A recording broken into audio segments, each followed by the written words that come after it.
Hi everyone, Courtney, Katie, Chantel, and I here. We are so fortunate to have been able to attend the School Improvement Summit here in Las Vegas.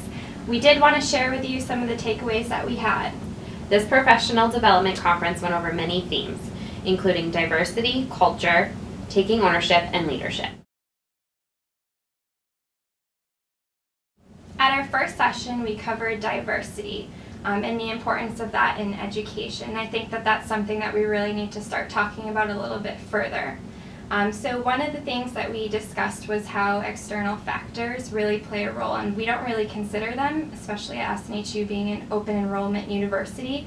Things such as, their social life, family, home life, those sorts of things we don't really ask up front, and those could really play a role in their education going forward.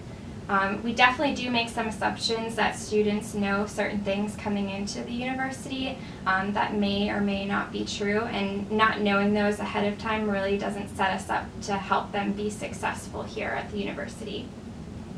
One of the main things that I really liked that they spoke about was know our students, care for our students, and act by helping, and that really portrays what our culture is here and our brand behaviors. Know your students and demonstrate care in every interaction is something that we, hold true to us as well. One of the other things that they did speak about in the diversity session was that students really need to have a social and emotional health stability. And it's not something that I feel like we've really looked into so far. Certainly we do have the Wellness Center to kind of help us in that area, but we really talked a little bit deeper in this session about how students really can't be successful academically without having that stability for their social and emotional health. And kind of piggybacking off that, we want to make sure that we as advisors have the support and kind of the foundation of how to deal with those types of situations, because they oftentimes come to us first. And many of us don't have any sort of psychology background or anything. We want to make sure that we're able to ask the right questions and handle kind of the heavy stuff too before we just send them off to the Wellness Center. In addition, one of the big things is that we experience diversity at SNU every day. I mean, we have a huge student population all over the U.S. and other countries, and we're only going to see that grow. Diversity is going to get larger with our student population. We really need to start having those hard conversations of how to deal with diversity in the classroom. And kind of how they wrapped it up, we started to talk about the importance of everyone at the university kind of buying into what we do, and that certainly pulls into our institutional culture.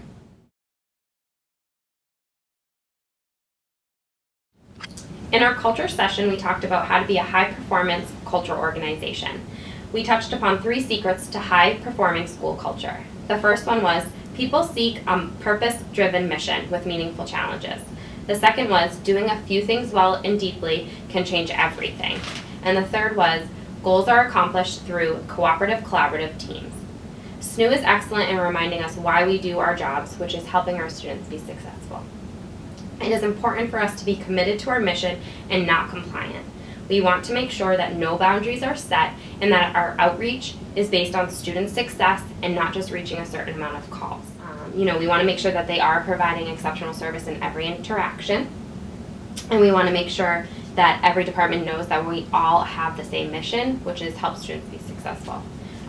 One thing we see a lot of in our students is they have a fixed mindset, which is intelligence is static, smart or not. So if a student feels that they have not been successful in math in the past, they will continue to feel that regardless of anything, whether it's a new instructor or anything, the resources we have for them. We need to help reinforce a positive mindset, and we need to continue to remind them that we do have resources to help them, with the smart thinking, us as advisors, their professors, reaching out to other people, within the classroom, things like that on Blackboard, that we do have all of those resources for them. In the closing, we talked about a growth mindset, which is what we kind of need to provide for our students, help them develop.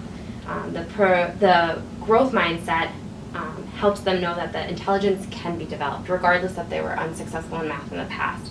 it is possible for them to be successful moving forward with the resources that they have. This is also ties into the brand behavior. Never give up on a student who is trying to be successful in their course. They want to take that math course, but they are scared because they're not successful. They haven't been successful. Never give up. Continue to have that positive reinforcement with them and provide, the resources that we have for them.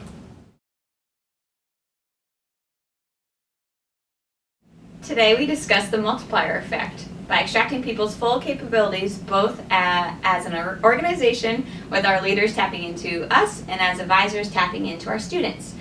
There are two types, the diminishers and the multipliers.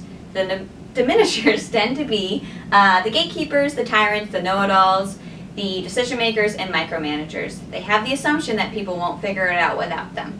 Whereas the multipliers tend to be the talent finders, liberators, challengers, community builders, and investors, and assume that people are smart and can figure it out. However, it is important to remember that not all diminishers are ill-intentioned, but become the accidental diminishers. Their tendencies come from a good place and they think they're doing the right thing. We can help ourselves and others by changing our mindsets from shifting to providing the answers to asking questions. By asking the right questions, the guiding questions, we can provide excellent support and service in our every interaction with our students. Are you going to be the genius or the genius maker? Which brings us to Courtney, who will discuss the coaching conversation.